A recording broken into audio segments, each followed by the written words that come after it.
Hey guys, here's your host, Mr. and Mrs. Taylor.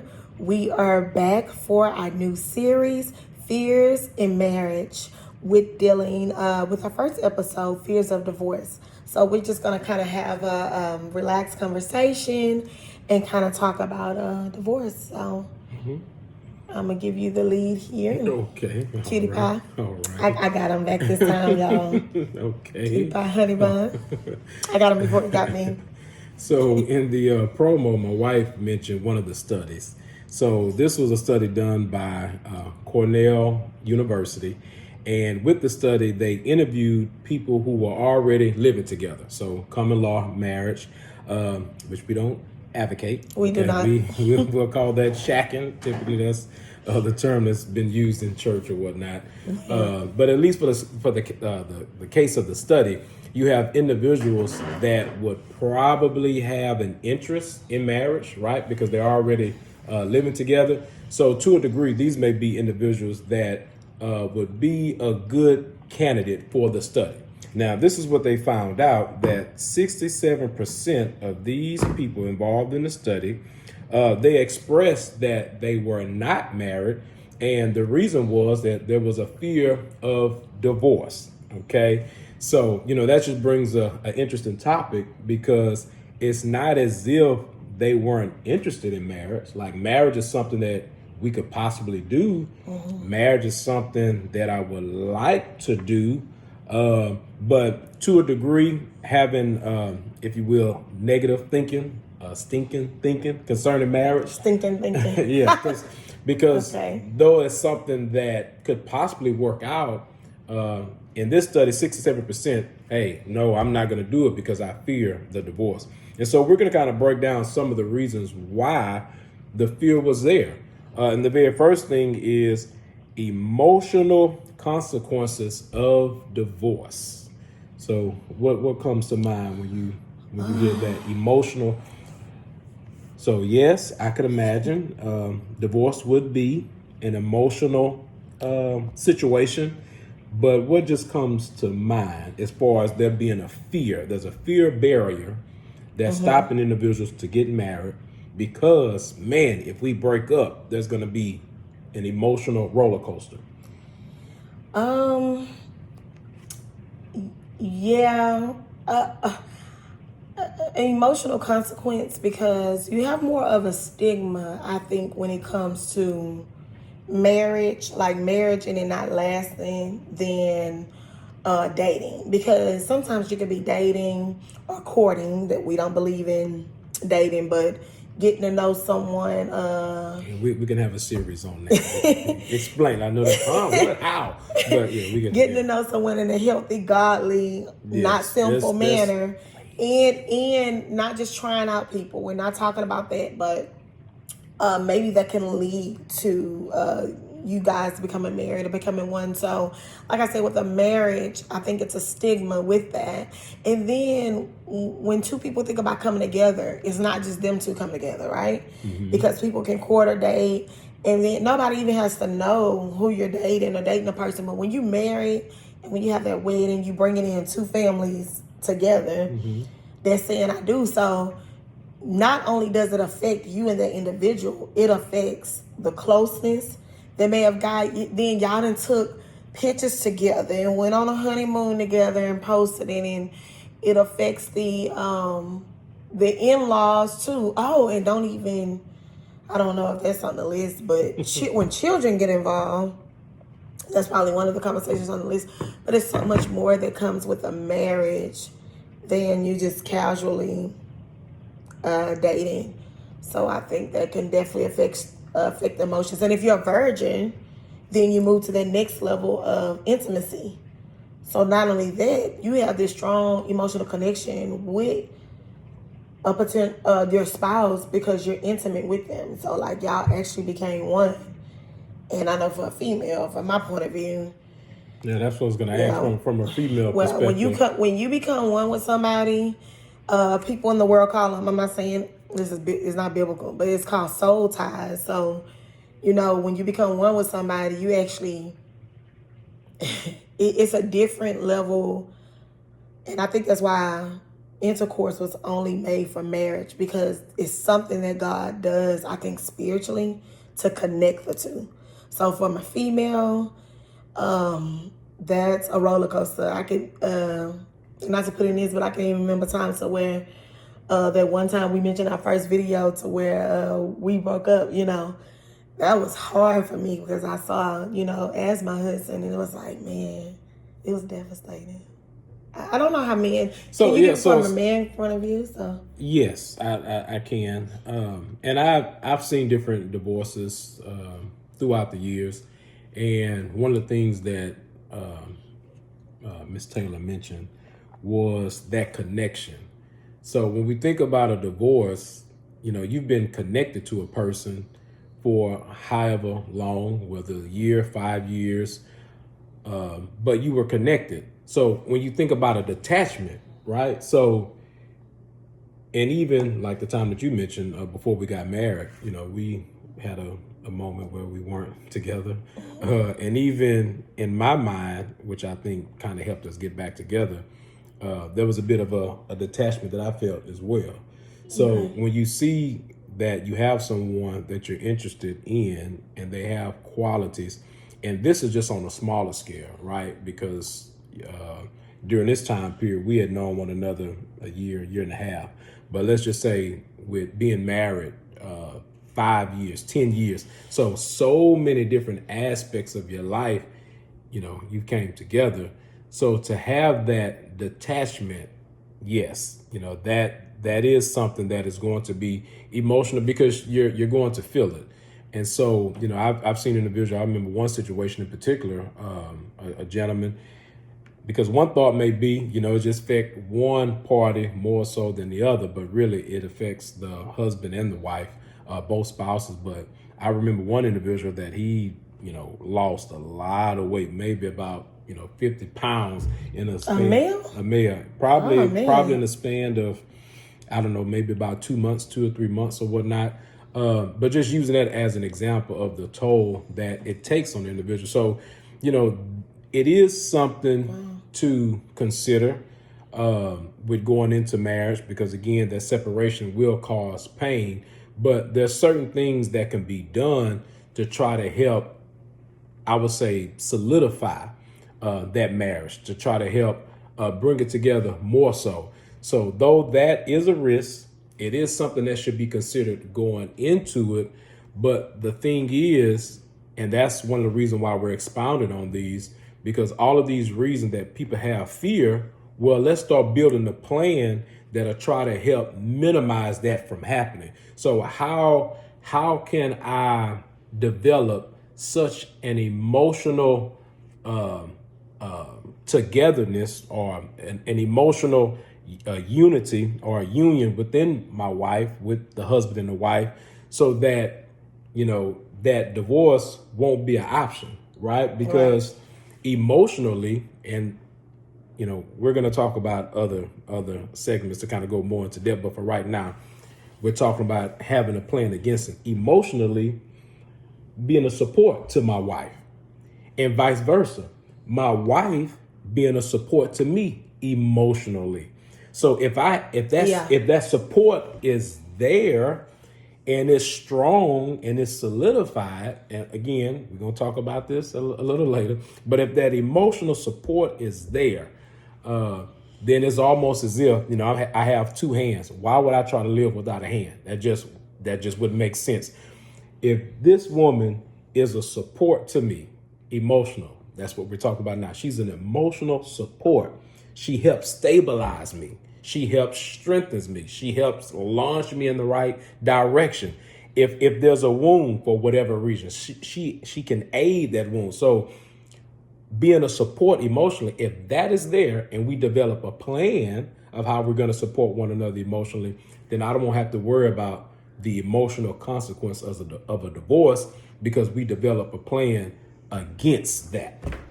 So that was just one. Okay, so we're going to go into the next one. So also a financial consequence. Financial, they say it's cheaper to keep her. That's what they say. Okay, so tell us what that means behind it. It's cheaper to keep them. I'm just curious. Like, what do you first? So when we talk about finances, there's a lot to be said.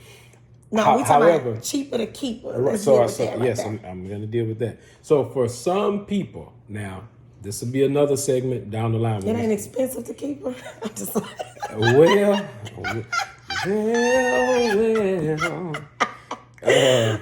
This is the difference. So let's just say hypothetical, because there's so many different situations. But let's just say this one situation: the husband works, the wife doesn't. Okay. Right? So in that situation, there should be some compromise there, but let's say that it isn't, or let's just say the scale is tipping more so to the husband because he's bringing the money. So let's just say, and that could be fine. Maybe they orchestrated to where the husband have more say so with how the money goes, right? But if they divorce, 9 times out of 10, when you go stand before that judge, a good chunk of the money that the person may have earned is going to go to their spouse. Well, especially if they have kids. That's kind of what I was leaning into with the company. More it's cheaper to keep them. If they have kids, child if support. No, because of the child support with the cheaper to keep her. Because that's part of it, but not necessarily. I've seen some celebrities to where I'm not gonna name any because we're on video. I want to respect their privacy and let them tell their own stories. But it was one in particular that was married to an NBA player. And I know that, like, when they got a divorce because of his, worth ethic, I mean, he made a lot of money and different things of that sort. She got a lot. She got like you were saying in court, she got the house. Yeah, so she got a lot of money, and I don't think she had a good reason to justify like the amount that they were charging him, even for the child to get a lot of money. It was a lot. So I hear that some males say it's cheaper to keep her kind of thing, and I kind of be like, okay, what does it actually mean? Yeah, well, I've heard of some horror stories when it comes to divorce because there's different varieties of how it may go, but in some cases, both parties go after one another. So even if there's an individual and they're married and they don't have any kids, let's say with this situation, an NBA player, etc., whoever, someone that has a lot of money. Well, this individual's out there making this money, but in order for him to do that, his wife was holding down the house. That's true. So she wasn't out there making the money, but hey, buddy, I was supporting you and keeping the house, and I was, hopefully was a support to you. So now that we're, splitting now, and there's other things, some people may put a prenup. And we said financial. Oh Lord, we don't have that, huh? We don't have a prenup. We even never talk about a prenup. I don't believe in a prenup. We don't believe in prenup. So I'm not gonna say that it's sin. I'm not gonna say that. And to each his own. But for us, I only can talk about us. No, we don't have one because that's. One aspect could be,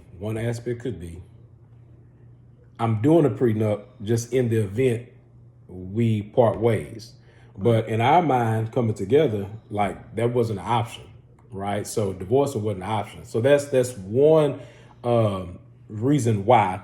But I could imagine, some people may do a prenup for the fact that it depends, each his own. Now, rich or poor, to death do us part. That's the vows that we took. But let's just say, for instance, that someone had it to where if something were to happen to you, you may say, if something happens to you, you may say it'll be okay for me not to be your caretaker, and vice versa. Now, somebody in the world may think that way, and they may agree. I may say, hey, if something happened to me, I want you to go live your life. I don't want you to have to. Oh no, that's terrible. So just different reasons why there may be some type of prenup agreement. That's what we were talking about. I feel like, because you haven't had nothing detrimental.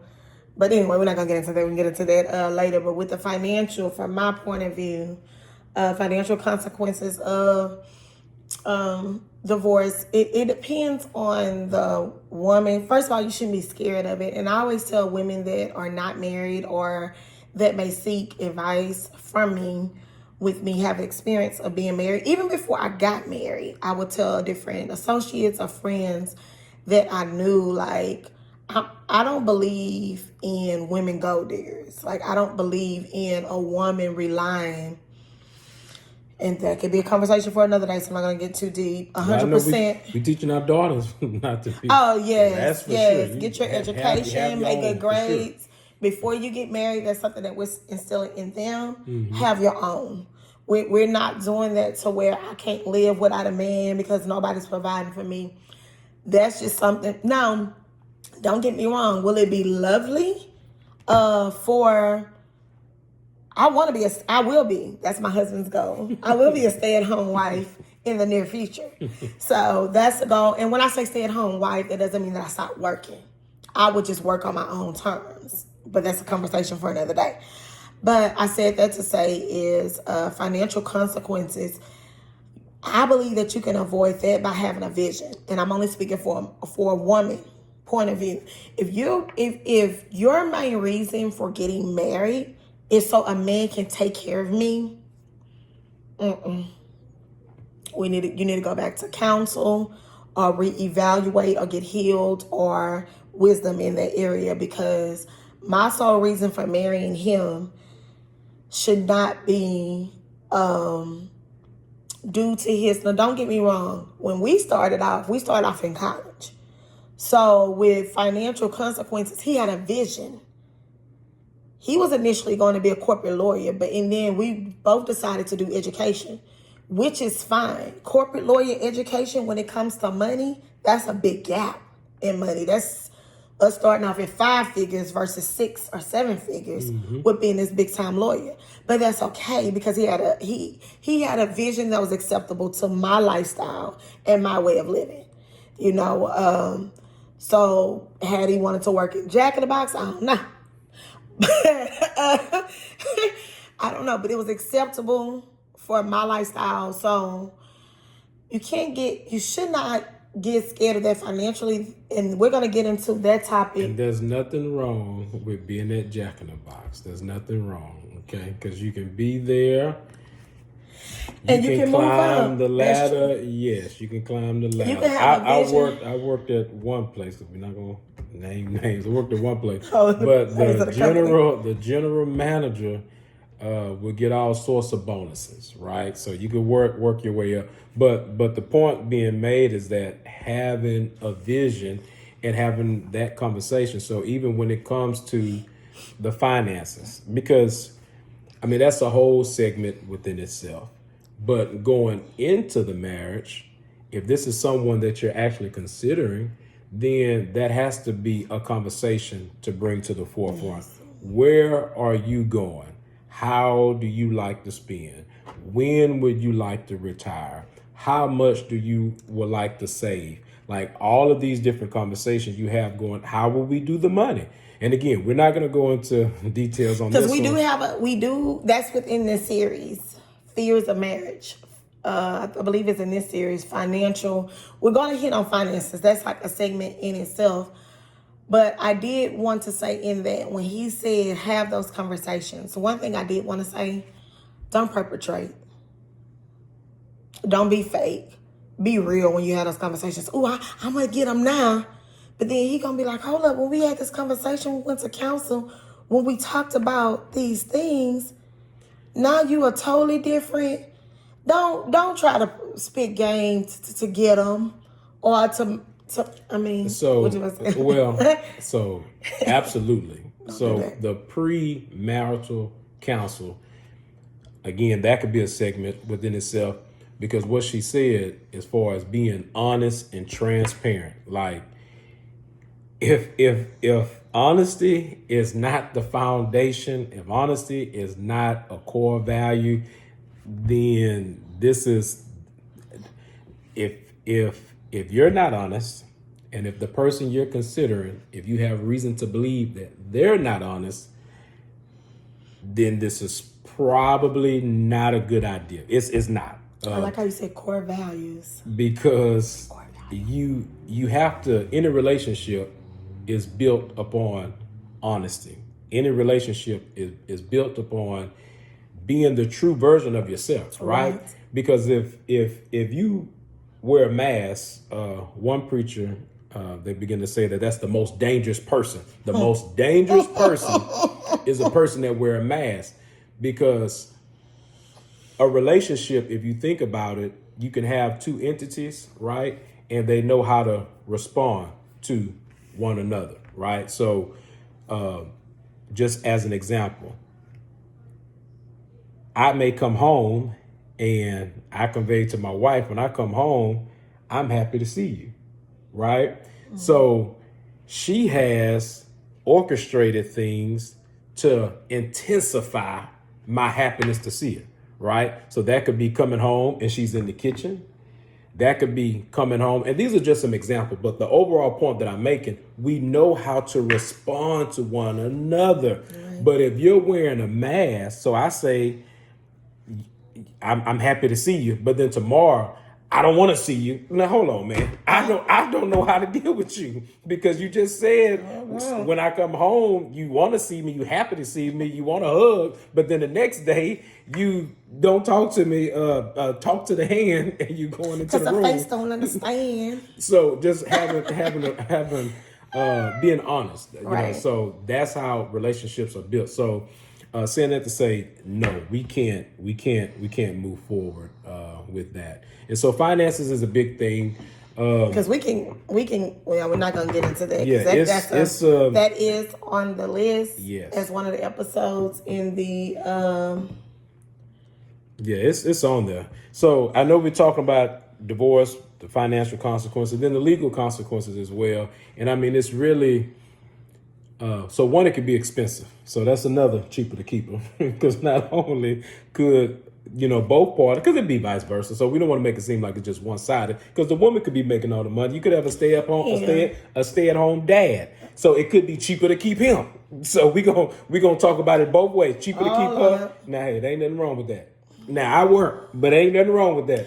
If she's a doctor, and let's just say she was already a doctor. And he was a cook, and he was a great cook, and let's say she had kids prior, and she needed someone to stay home. No, yeah. So that's true. So maybe in your mind, no. But in some people, that's okay. I'm opinionated. That's okay. I guess I believe traditionally that way. If I was a doctor, somebody say, I would you better not keep be a job, brother. I would not be supporting the cook. That's better just keep me. A job, brother. I don't want to make nobody feel bad. If that's your life and you are a woman that supports your husband, great. I just don't believe like that. I have more of that old school. But it's not a right or wrong.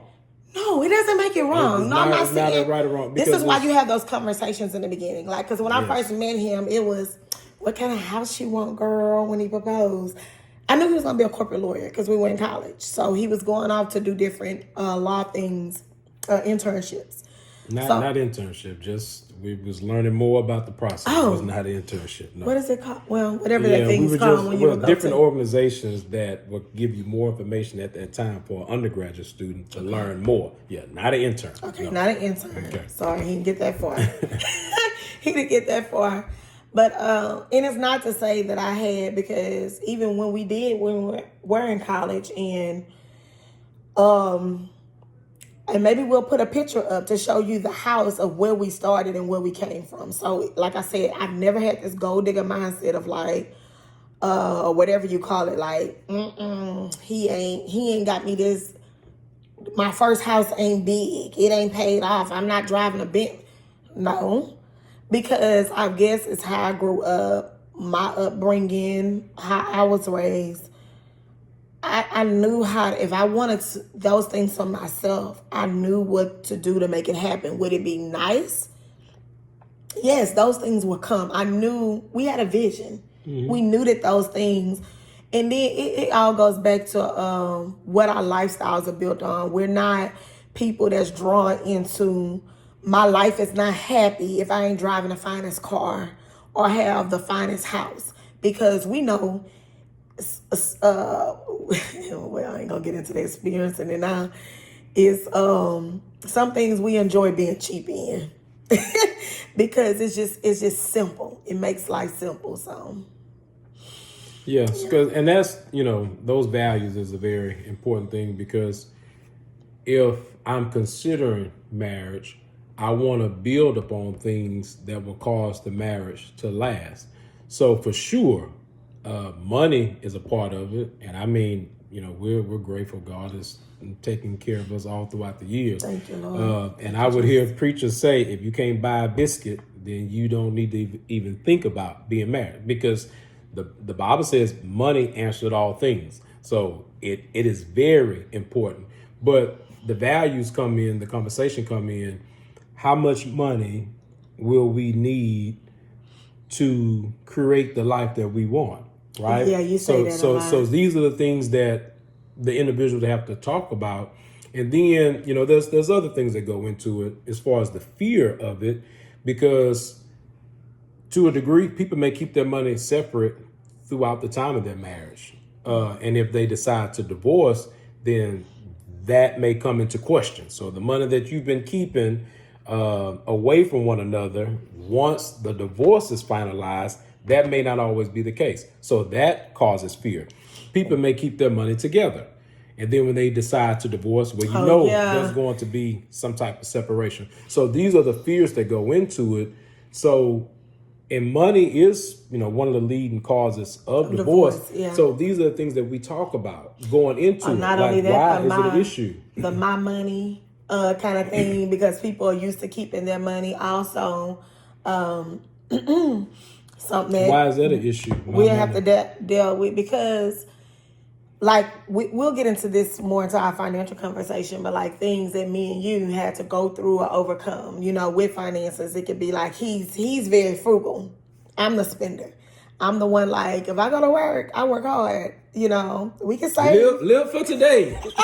Live for today. I'm living for today.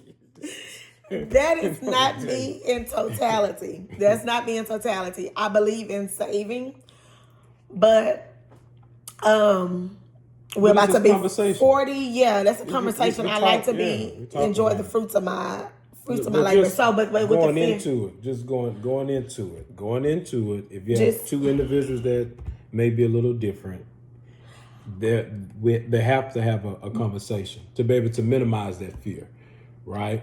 Because it doesn't necessarily have to be an issue, right? And with the conversation, a divorcing issue. No, it doesn't. But you know why I believe that happens is because they don't have multiple case scenarios. So they may have what you want to become, what I want to become. Okay, we see what these salaries produce. How many kids you want to have? All of that involves finances. That's why it's the leading cause of divorce. I want 5 kids. Well, that's gonna affect your finances. Let me ask. Okay, we got to. Let me ask a question here. Okay, y'all with us? Y'all with us? Y'all with us? Okay, I got a question here. Okay. So when I told you, hey, I'm not gonna be a lawyer, what made you continue to stay with me? Oh, that's a good question. So I did not have. So the 7 the 7 figures went to 6. It went to 5. 5 then 6. Well, I mean, thank God we coming up. Hey, glory to God. But it went from 7 to 5. What was in your mind? What was in your mind? So with you becoming a corporate lawyer, that's I guess. Well, I knew you made good grades in school. Tell the truth and shame the devil. No, I knew you made. Tell the truth. You graduated summa cum laude and all that. President's list.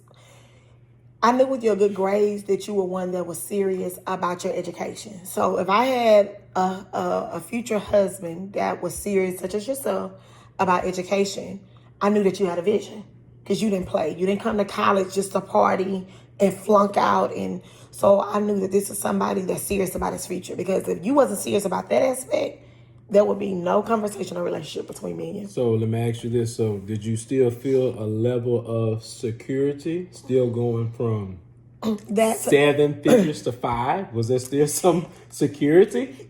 Or were you just blinded by my good looks? Well, what was it?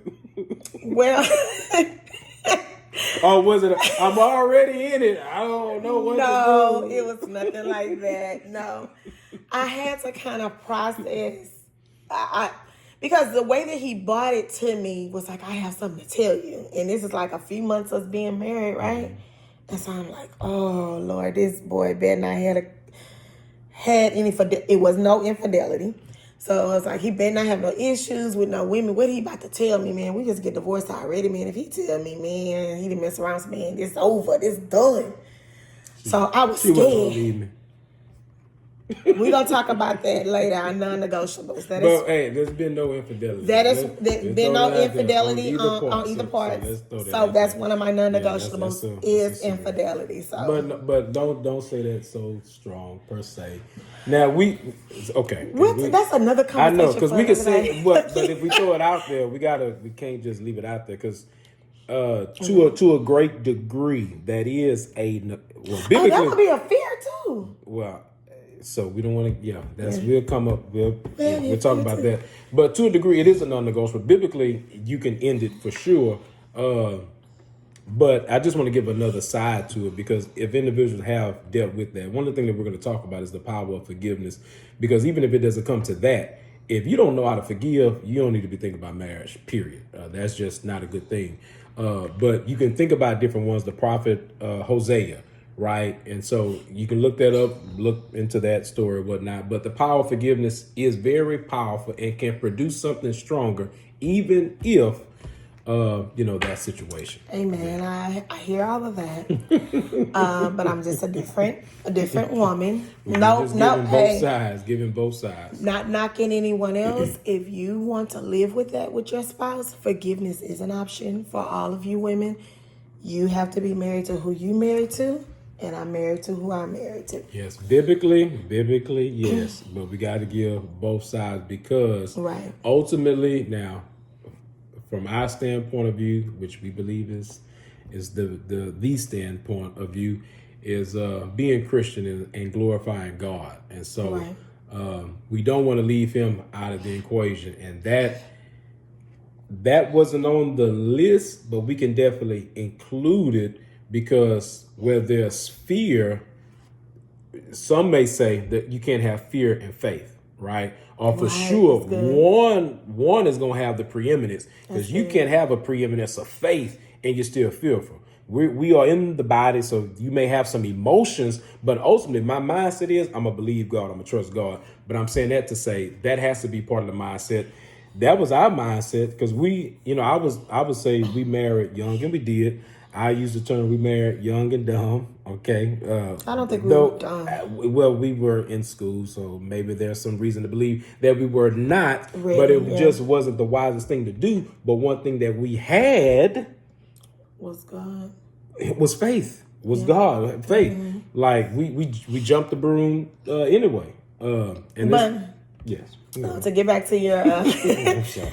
No, you don't have to apologize, because sometimes in these series that we do, you may hear us say something, but it's not grievous to hear the same thing over and over and over again. You may say it comes up. Things work. I mean, we've been in this thing in August coming up. Oh my God, is it next week? No, week after next. 20 years. Yeah. No, 19. 19. Yes, I'm pushing up us to 20. We're nearly 20. We say 20, but it's nearly 20. Because I'm trying to hit that too. Well, so let me go back to the answer. To answer your question. So what made you continue? So when I found out it wasn't that, the hesitancy, it wasn't like, the first thing that I can remember feeling that came up in my mind was not, oh my God, like I wasn't fearful, because of I think it's who you were as an individual. You were responsible. I saw like I said, when I made that list for my last video, responsible, serious, determined, all of these qualities let me kind of foresee the type of person that you would be and become. And even your dad, also looking at the family. Your dad was one, he didn't neglect his family. So you was raised in a 2-parent household. I was partially raised in a 2-parent household. But maybe my upbringing. My dad was the same way. My dad Didn't get to finish college or go to college, but he was determined to work 3 jobs to take care of us. So maybe it's the man that I saw in your life, which was your father, your role model, your example, and then my dad. So I wasn't worried, and it goes back to that mindset of, I always had like an independent mindset. Like, even when I was in high school, I was a daddy's girl. When my daddy did not give me, he may have gave me a lot of money, but when he didn't give me as much as I wanted, I hustled. I sold candy, in school or whatever. Or I did things to make up for that. So I was practicing that before I even told you. You know what I'm saying? I do. So it was never, I had goals, I had ambitions, I had dreams. So it's not like wasn't totally dependent upon, Lord, if he don't take care of me, what am I going to do? I don't know. God gave me a brain. He gave me activities of my limbs. I was just so happy it wasn't that. And when he told me, he was, because the way he was so nervous. And I was like, what? I said, and I pat him, I hit him like that. I said, boy, you had me nervous. Why? It's okay. He was saying, baby, I've been in prayer. I've been fasting. And he had his reservations about corporate law. We're not going to get into that and why he didn't do it. But he said, this is what, and there's nothing wrong with corporate law. But he was like, this is what God led us, which we do have another, I kind of throw this in there, hence, we're both in education today.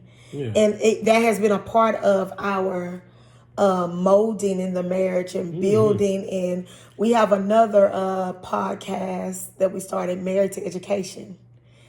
I mean, so God had a plan. Oh, Jesus, let me not preach. God had a plan. That's what it was. God had a plan in that. But another thing, it was what I value. I loved you, not what you could do for me. Because remember, hold on, confusing, huh? What?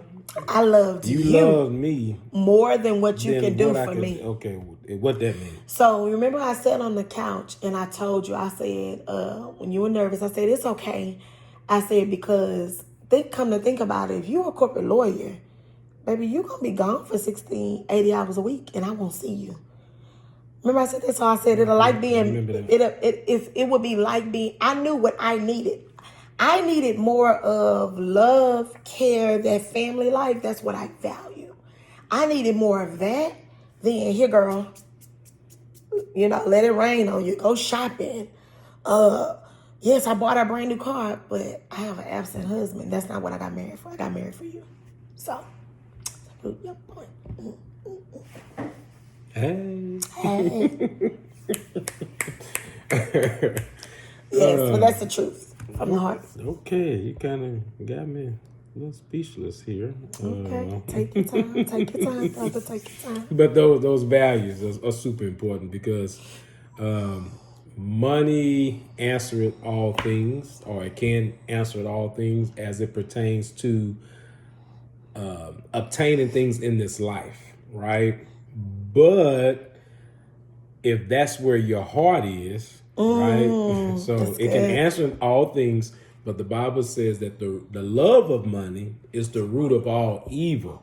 So though it can be there, but if that's where your heart is, if your value is in obtaining money, the Bible says the love of money, if that's what in your heart, I just want to get money, I just love it, that's the root of all evil. So it's going to be a little challenging for individuals to be able to stay together if that's where their heart is, because if the 7-figure goes to 5 figures, then somebody's going to leave, right? Because their love was more so for the money, right? Other than the person. But I'm so grateful today that I have somebody that wasn't focused on the money more than she was focusing on her honey. Okay? Okay, so focus more on the honey than the money. Grateful for that. And I took care of you. You hurt your leg twice. Remember that? Let's finish now. You gonna okay? All right, so we can tell the people how good you're being in a segment. But the last two, one was legal complications.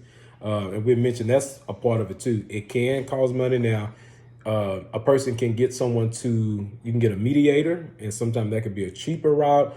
There are individuals who, they're able to handle it themselves. But the legal aspect, from what I've seen, it can get very bad. We've seen divorces, and I believe that was a part of our conversation going into it, because we can see how individuals just separate, and sometimes in that separation, especially like if you're Christians, you can't refuse one passage because of how you feel. And even if let's just say hypothetically, if a person cheats, they can get a divorce. And let's say they go through that process and they're getting a divorce. Hey, biblically, you have that right to do it. But at the same time, you don't want to have bitterness in your heart towards that person, right? You don't have to stay with them, but you cannot hate that person. And because what's going to come out of that hate? In the scripture, it talks about being careful about the words that you say towards individuals. Because if you just hate a person, that hate can be looked as murder, according to Jesus. Why am I saying that? Because during this legal process, these individuals can just go after one another. So, for instance, one party that may have more finances may withhold finances, though the other spouse needed, though the spouse was there to support that person, though the spouse may have the kids, but they're so in such a I just hate you to where they're not even thinking what's fair. They're not loving their neighbor as they said. They definitely not loving their enemy, right? So that legal part, and sometimes like with the lawyers, because they dealt with so many different divorces. And you're paying them, so they have to give you the game concerning the divorce. So they have to let you know of other situations and how they played out. So it's almost becomes like an all-out battle. Like you forget you was with that person 5-10 years. That's the mother of your child. That's the father of your children. Like all that goes out the window, and I'm gonna get everything I can from that person. Well, it gets bad. So again, going into that, it's good to know these things.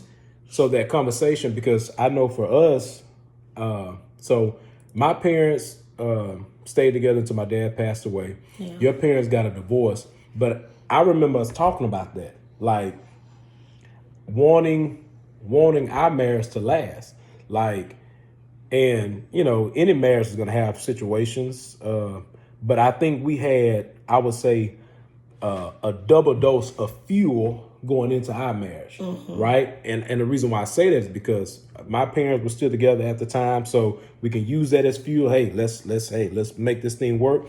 Your parents divorced, and we see how that can be a hurting thing. So let's not do that. So we went into it, I would say, with double fuel in that, man, we're gonna make this thing work. And by having that mindset, we didn't have to deal with the. And I don't want to say like forcing it to work because of that alone, but and we'll get into that. That's a conversation for another day. But having a mindset of self-denial, I think, has allowed us to persevere through hard challenges. It's going to take some sacrifice. I mean.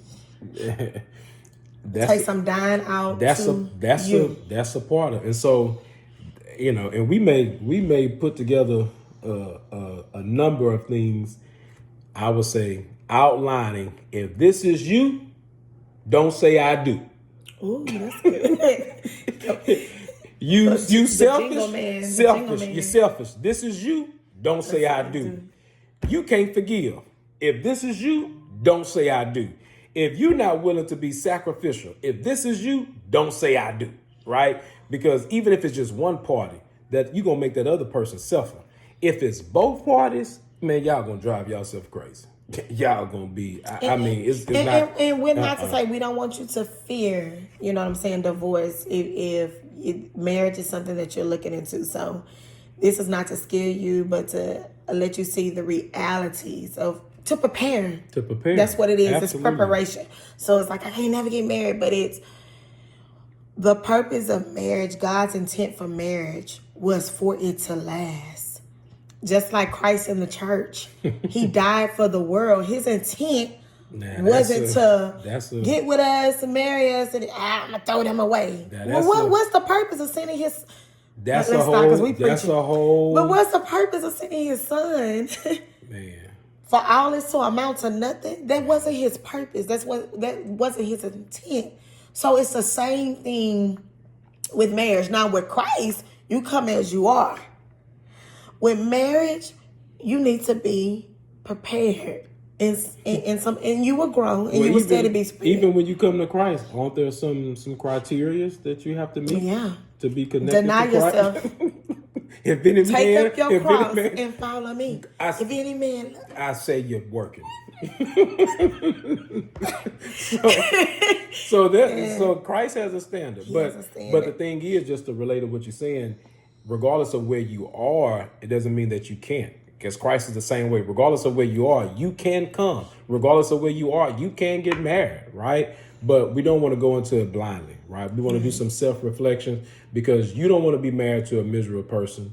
Neither do you want to be the misery. Miserable marriage. Yeah, that I've used the phrase, which is better. Now I'm just What jingle he just come away? Which is better? Well, it's not a rhyme, but which is better? Or which would you rather?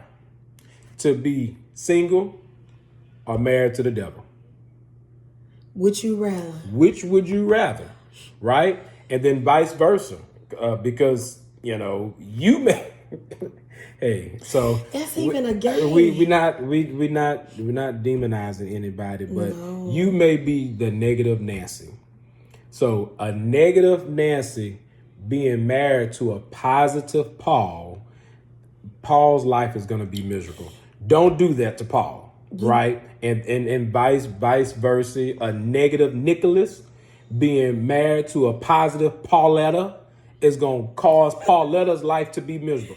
Don't do it to Pauletta, right? So let's work on that negativity first so that I can be an asset, right? That's what, and the thing about it is you can still be a work in progress even when you're getting together, but you know where you are and you know the thing that you need to work on and you're working on it. So you can be in that condition. That's the condition that we were in. But what happened was we start working on these things together.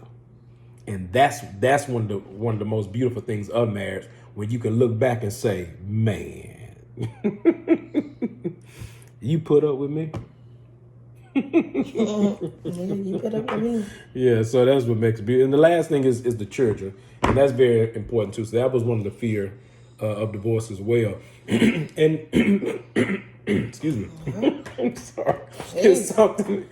Lord. It's something. The throat. It's something that can't be taken lightly, because God's expectations for you to raise your kids. Lord, society wants more productive children in the world as well. And it's not to say, because some people may already be divorced, and man, God can fix anything, can work through anything. So we don't want to demonize that. But what we are seeing, and statistically will show that there is an effect, more so negative effect, on children who have to experience, their parents getting a divorce.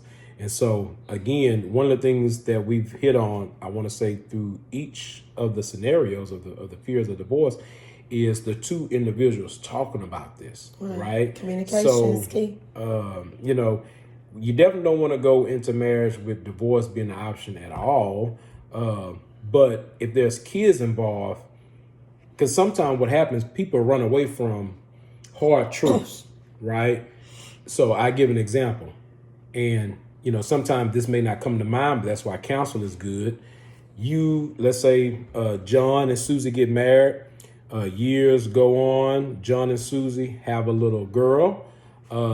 That girl grows up, is a teenager now. Now John and Susie's thinking about getting a divorce. So I can just talk about me.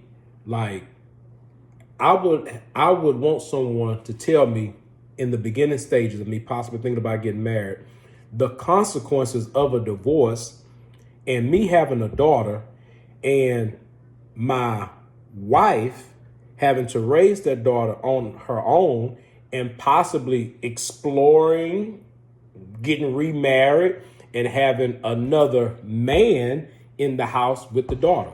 Now, a person can say, well, that's not a problem. Well, it don't have to be. But what if it becomes a problem? What if the person that the wife is considering has a son or has a cousin who comes over to the house? So it's a lot of different situations, and these things happen. So I mean, I'm not trying to make it just totally negative, but at the same time, these are realities. These things happen, and sometimes they don't happen with a happy ending. So if you think about that initially, man, and then also, okay, these are realities. I have a son. We divorce. Mom gets custody.